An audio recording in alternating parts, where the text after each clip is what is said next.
वह शख्स सोने के तख्त पर बैठा था, जो खुद को खुदा होने का दावा करता था और लोगों से अपनी इबादत करवाता था। मगर एक ख्वाब, जिससे वह हमेशा डरता था, अब पूरा होने वाला था, क्योंकि अब रेगिस्तान की तन्हाइयों से वापस आ चुके थे हजरत मूसा अलैहिस्सलाम।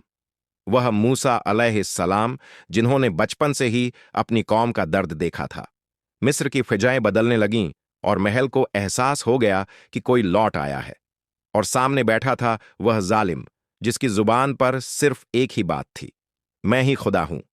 जैसे ही दरबार में हजरत मूसा अलैहिस्सलाम पहुंचे और उस झूठे खुदा से कहा, मैं तुम्हारे रब की तरफ से आया हूं, बनी इज़राइल को आजाद कर दो और अपने रब के आगे झुक जाओ। मगर घमंड में चूर फिरौन हंस पड़ा और बोला, कौन सा रब? क्या मैं खुद खुदा नहीं हूं?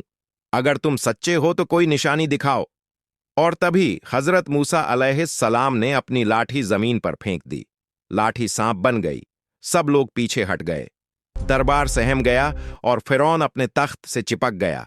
मगर फिरौन ने डर को गुस्से में बदल दिया। उसने चीख कर कहा, जादूगरों को बुलाओ, अब मुकाबला होगा।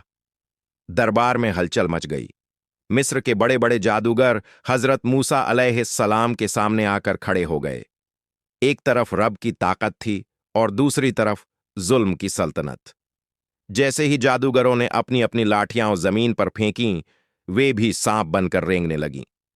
मगर तभी हजरत मूसा अलैहिस्सलाम की लाठी आगे बढ़ी, और जो मंजर हुआ, उसने जादू और हक़ का फर्क साफ कर दिया। हजरत मूसा अलैहिस्सलाम के सांप ने एक एक करके सारे झूठे सांप निगल लिए, और सच अकेला खड़ा रह गया। जादूगर कांप उठे। उन्होंने पहचान लिया कि यह जादू नहीं था। उसी दरबार में, उसी जमीन पर वे जादूगर सजदे में गिर गए और बोले, हम उसी रब पर ईमान लाते हैं जो हजरत मूसा अलैहिस्सलाम का रब है। पूरा दरबार हैरान रह गया, और फिरौन, जो खुद को खुदा समझता था, गुस्से से लाल हो गया। अब सवाल यह नहीं था कि हजरत मूसा अलैहिस्सलाम कौन हैं। अब सवाल यह था कि फिरौन का घमंड कब चूर चूर होगा।